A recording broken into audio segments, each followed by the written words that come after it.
আব্দুস সাত্তারের ইচ্ছে ছিল মারা যাওয়ার পর বাড়ির পাশে বট গাছের নিচে যেন কবর দেওয়া হয়। তবে মৃত্যুর পর সেই কথাকে পাত্তা দেয়নি স্বজনরা। দাফন করা হয় এক কবরস্থানে। সবকিছুই ছিল নিয়ম অনুযায়ী স্বাভাবিক, কিন্তু দাফনের ৩ দিন পর ঘটনা মোড় নেয় এক অলৌকিক রহস্যে। স্থানীয়রা জানায়, আব্দুস সাত্তারকে কবর দেওয়া হয়েছিল আল মদিনাতুল বাকি কবরস্থানে। তবে ৩ দিন পর সেই কবরে নেই কোনো মরদেহ। এরই মধ্যে সেই বট গাছের নিচে একটি নতুন কবর দেখা যায়, যেখানে আব্দুস সাত্তার তাকে কবর দিতে বলেছিলেন।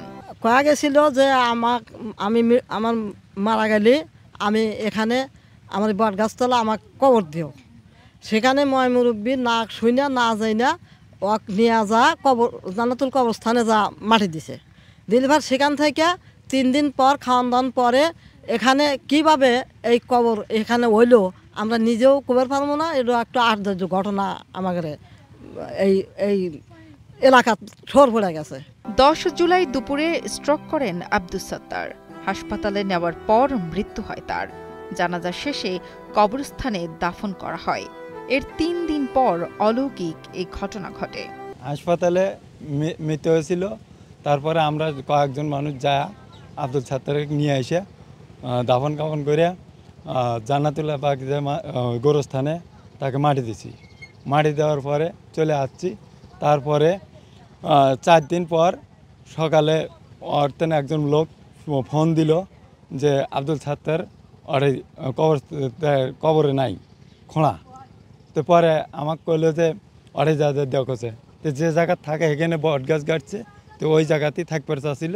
পরে আমি এসে দেখতেছি যে ওখানেই কবর দেখতেছি।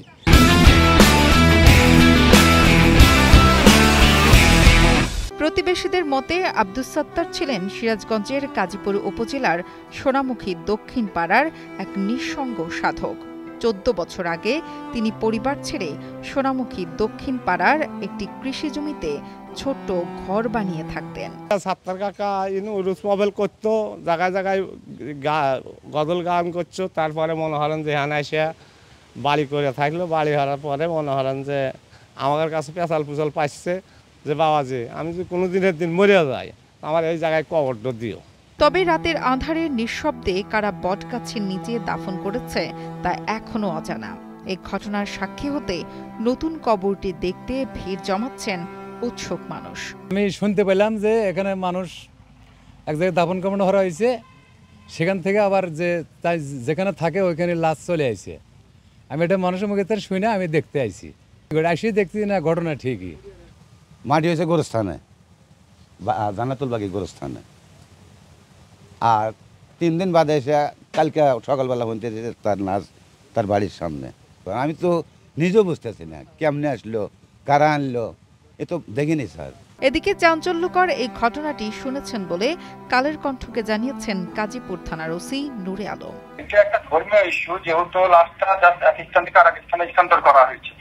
কেউ হয়তো মাজার বা তরিকা পন্থী অঞ্চলে থাকতে পারে, কিন্তু কোনো পক্ষ থেকে কোনো জায়গা থেকে যেহেতু এই বিষয়ে কোনো কমপ্লেন বা অভিযোগ হয়নি, সেজন্য আমরা কোনো আইনগত ব্যবস্থা নিতে পারি না। এলাকাবাসী বলছেন, আব্দুস সাত্তার একজন তরিকাপন্থী ব্যক্তি এবং ওরস মাহফিল আয়োজন করতেন। তার ভক্তরা শুরু থেকেই কবরস্থানে দাফনের বিরোধিতা করছিলেন। জানাজার আগ মুহূর্তেও তারা বলেছিলেন মরদেহ কবরস্থানে দাফন না করে নিজ বাড়িতে দাফন করতে হবে। ধারণা করা হচ্ছে তারাই হয়তো রাতের আঁধারে মরদেহ তুলে এনে বাড়িতে পুনরায় দাফন করেছেন। রাব্বি হাসান হৃদয়ের পাঠানো তথ্য ও ভিডিও চিত্রে ডেস্ক রিপোর্ট, কালের কণ্ঠ।